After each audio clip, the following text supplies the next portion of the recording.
Knowing fully well sense যতক্ষণ আছে, এই শরীরে রক্ত যতক্ষণ আছে, we are not going to promote anyone যে দেশের বিরুদ্ধে করে। ঘড়ির কাঁটায় তখন রাত 12:30। রংপুর শহর ঘুমিয়ে, কিন্তু একাধিক রাজনৈতিক নেতার ঘরে টেনশন চরমে। জাতীয় পার্টির চেয়ারম্যান জিএম কাদেরের বাসভবনে হঠাৎ করেই হামলা, আর তারপরেই মাঠে নামে সেনাবাহিনী। কি ঘটেছিল সেই রাতে? কেন ডেকে নেওয়া হলো ছাত্র আন্দোলন ও বিএনপি নেতাদের? কি বললেন সেনাবাহিনীর ব্রিগেডিয়ার জেনারেল? জানতে হলে শেষ পর্যন্ত দেখুন। বৃহস্পতিবার রাত ঠিক 9:15টার দিকে Rangpur Senpara the sky view বাসভবনে হামলা চালানো হয়। বাসায় তখন উপস্থিত ছিলেন জিএম কাদের নিজেই। ঘটনাটি ঘটে মাত্র কয়েক মিনিটে। হামলাকারীরা বাসার জানালা দরজা ভাঙচুর করে পালিয়ে যায়। প্রত্যক্ষদর্শীরা বলছেন এটা একেবারেই পরিকল্পিত হামলা। হঠাৎ করে বহু লোক এসে একসঙ্গে ভাঙচুর চালায়। এই ঘটনার পরপরই মুখোমুখি অবস্থানে চলে আসে তিনটি পক্ষ: বৈষম্য বিরোধী ছাত্র আন্দোলন, জাতীয় নাগরিক পার্টি এবং জাতীয় পার্টির নেতাকর্মীরা। শহরের বিভিন্ন এলাকায় চলে ধাওয়া পাল্টা ধাওয়ার নাটকীয় দৃশ্য।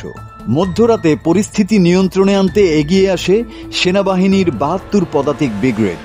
রাত 12:30 দিকে পায়রা চত্বর মোড়ে আটকানো হয় বৈষম্য বিরোধী ছাত্র আন্দোলনের দুই শীর্ষ নেতা ইমরান আহমেদ ও ইমতিয়াজ আহমেদ ইমতিকে। তাদের জিজ্ঞাসাবাদ করেন ব্রিগেডিয়ার জেনারেল হুমায়ুন কাইয়ুম। তার কণ্ঠে ছিল কঠোর বার্তা। তিনি বলেন, শরীরে যতক্ষণ রক্ত আছে, we are not going to promote anyone যে দেশের বিরুদ্ধে কাজ করে। খবর পেয়ে বৃষ্টির মধ্যেই সেখানে ছুটে যান জাতীয় নাগরিক পার্টির উত্তরাঞ্চলীয় মুখ্য সংগঠক সার্জিস আলম। তিনি বলেন, তদন্তের স্বার্থে যে কাউকে জিজ্ঞাসাবাদ করা যেতে পারে, কিন্তু রাত 1-2টার সময়টা দৃষ্টিকটু।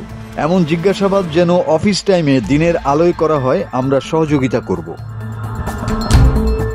জবাবে সেনা অফিসার বলেন, আপাতত স্ট্যান্ডিং হলো যে জনগণের অসুবিধা করে, ভ্যান্ডালিজম করে, মবের নামে যে আগুন লাগায়, ঘরদোর ভাঙচুর করে, এই পার্টিকে বার্তা দেয়া যে এইটা করার সুযোগ এখন আর নেই।